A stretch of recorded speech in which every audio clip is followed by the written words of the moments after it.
Di mata kita, sepak bola adalah permainan. 90 menit, 2 tim, 1 bola, 1 pemenang.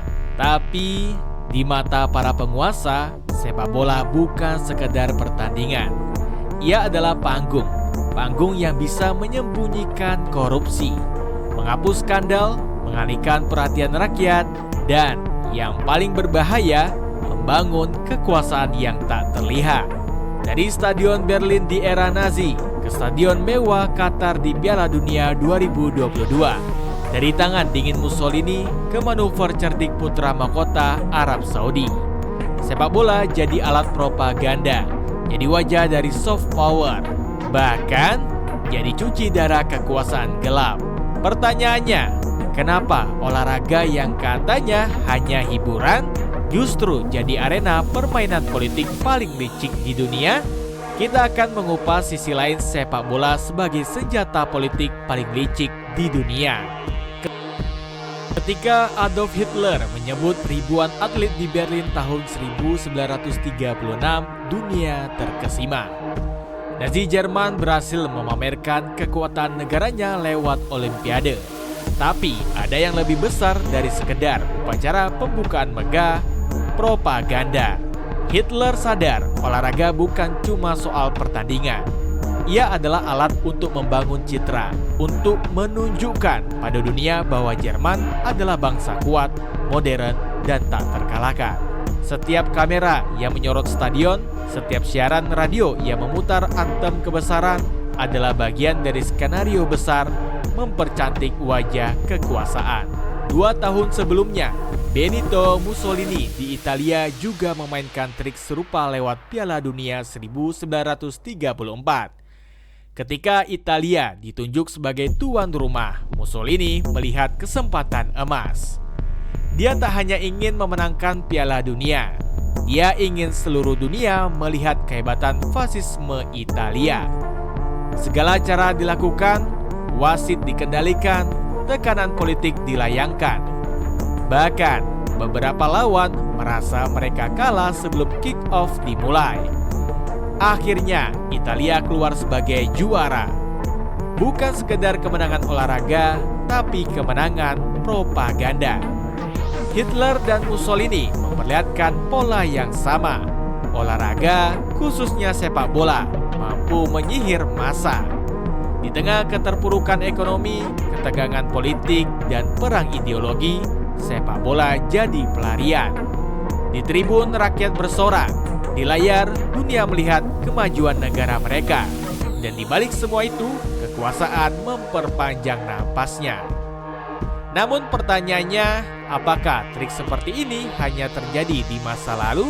Ataukah sebenarnya permainan yang sama terus berlangsung hingga hari ini dengan wajah yang lebih modern? Di dunia modern, kekuasaan bukan lagi soal siapa yang punya tank terbanyak. Bukan soal berapa luas wilayah yang dikuasai. Ada bentuk kekuasaan lain yang lebih licin, lebih cerdas, dan jauh lebih berbahaya. Pengaruh global tanpa batas. Dan di dunia sepak bola, penguasaan tertingginya bukan negara, bukan presiden, bukan raja, melainkan sebuah organisasi bernama FIFA. Dari markasnya di Zurich, Swiss, FIFA memerintahkan dunia sepak bola dengan tangan besi. Tak ada satupun pertandingan internasional resmi yang bisa berjalan tanpa restunya. Tak ada satupun negara yang berani menantang keputusannya. FIFA adalah pengatur segalanya, aturan main, jadwal kompetisi, bahkan siapa yang boleh bermain dan siapa yang dibekukan. Tapi di balik logo megahnya, FIFA bukanlah lembaga suci. FIFA adalah panggung kekuasaan yang selama puluhan tahun dipenuhi skandal, suap, dan permainan kotor. Puncaknya meledak pada 2015. Pemerintah Amerika Serikat membuka penyelidikan besar-besaran. Puluhan pejabat FIFA ditangkap. Nama-nama besar seperti Jack Warner, Jeffrey Webb, sampai Presiden FIFA saat itu, Sepp Blatter, terserat dalam kasus korupsi raksasa. Dakwaan suap, pencucian uang, penipuan, dan konspirasi menghantam organisasi yang selama ini tampil seolah-olah netral. uang mengalir deras dari berbagai bidding tuan rumah Piala Dunia. Ada yang menyebut suara-suara anggota FIFA bisa dibeli. Ada yang menyebut negara-negara kecil dipaksa memilih sesuai arahan elit tertentu. Semua demi proyek raksasa. Siapa yang berhak jadi pusat perhatian dunia dalam perhelatan akbar 4 tahunan itu? Kasus Qatar 2022 menjadi contoh paling mencolok. Bagaimana negara kecil di Teluk Arab itu berhasil memenangkan bidding Piala Dunia meski tanpa tradisi sepak bola yang kuat dan di tengah tudingan pelanggaran hak asasi buruh migran. Ratusan ribu pekerja dikerahkan membangun stadion megah di bawah terik padang pasir. Ratusan nyawa melayang demi mengejar tenggat. Namun, semua itu seolah-olah sirna saat kick-off dimulai. Sorotan kamera, selebrasi gol, dan pesta kembang api menenggelamkan jeritan yang tak pernah terekam siaran resmi. FIFA menutup mata, dunia ikut bersorak, dan sepak bola kembali jadi alat paling efektif untuk menutupi dosa kekuasaan. Tapi permainan ini belum selesai. Ada aktor-aktor baru yang kini mulai mengambil alih panggung. Mereka punya uang lebih banyak, ambisi lebih besar, dan kekuatan politik yang jauh lebih halus. Pertanyaannya, siapa sebenarnya mereka? Dulu sepak bola dikuasai oleh politisi, lalu oleh korporasi. Sekarang giliran para kerajaan minyak mengambil alih panggung. Mereka bukan sekedar investor. Mereka datang dengan misi mengubah wajah negaranya di mata dunia. Inilah era soft power. Diplomasi tanpa perang, citra tanpa peluru, mereka tidak perlu menginvasi. Cukup membeli klub-klub terbaik, menggelar turnamen akbar, dan membanjiri dunia dengan narasi positif. Arab Saudi, Qatar, dan Abu Dhabi menjadi 3 pilar utama poros teluk. Mereka punya segalanya, uang nyaris tak terbatas, ambisi global, dan sistem kekuasaan yang terpusat. Lihat bagaimana Qatar mengubah dirinya dari negara kecil secara teritori menjadi tuan rumah Piala Dunia 2022. Bukan sekedar event olahraga, tapi panggung global untuk membuktikan bahwa mereka bisa duduk sejajar dengan negara-negara adidaya.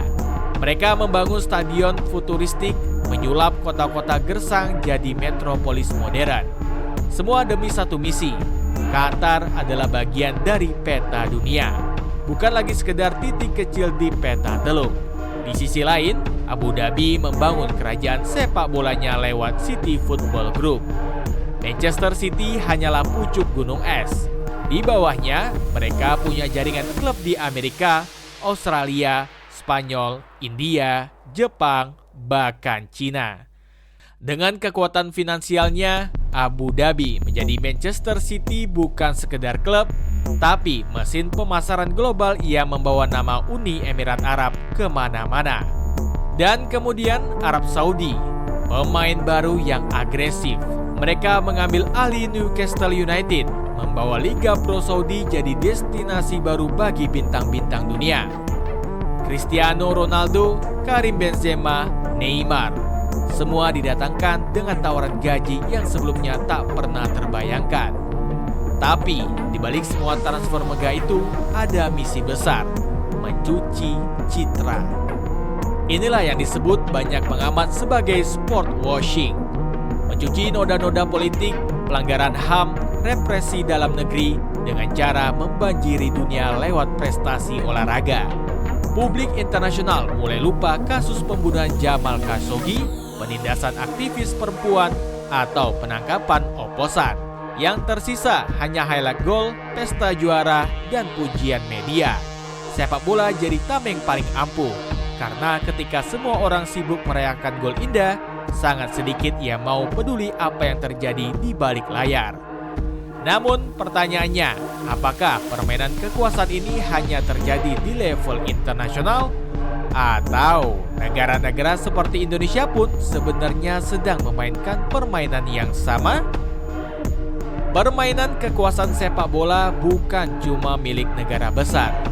Di Indonesia, panggung yang sama sudah lama dipertontonkan, hanya dalam skala yang lebih semrawut, lebih terbuka, kadang lebih absurd. Sepak bola Indonesia bukan cuma soal pertandingan.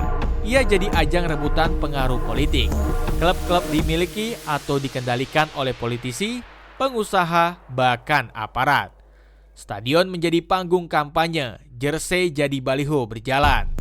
Lihat saja bagaimana kursi kepemimpinan PSSI berkali-kali dikuasai oleh tokoh politik. Jabatan Ketua Umum PSSI lebih sering jadi batu loncatan karir politik daripada murni pengabdian untuk olahraga. Alih-alih fokus membangun pembinaan usia dini, federasi justru sering terseret polemik internal, skandal suap, hingga intervensi kekuasaan. Dualisme liga, pembekuan federasi, intervensi pemerintah, hingga ancaman sanksi FIFA, semua pernah terjadi di tanah air. Bahkan ketika tragedi Kanjuruhan terjadi, dengan ratusan nyawa melayang, permainan kekuasaan tetap berjalan. Ada upaya saling cuci tangan, ada permainan opini, ada tarik-menarik di balik penyelesaian kasus. Sepak bola Indonesia adalah miniatur dari bagaimana politik bercampur dengan olahraga. Di balik tribun yang penuh oleh lautan supporter fanatik, ada pertempuran diam-diam antar elit yang memperebutkan kendali. Dan yang tragis, rakyat tetap datang ke stadion, tetap beli tiket, tetap berharap timnas juara. Padahal di balik sorakan itu, permainan kekuasaan terus berlangsung tanpa pernah benar-benar bersih. Sepak bola memang permainan indah, tapi kekuasaan jauh lebih indah bagi mereka yang bisa mengendalikannya. Di lapangan kita melihat 22 pemain bertarung, tapi di balik layar puluhan tangan tak kasat mata mengatur arah bola, menentukan siapa yang menang dan siapa yang kalah. Politik dan sepak bola punya kesamaan.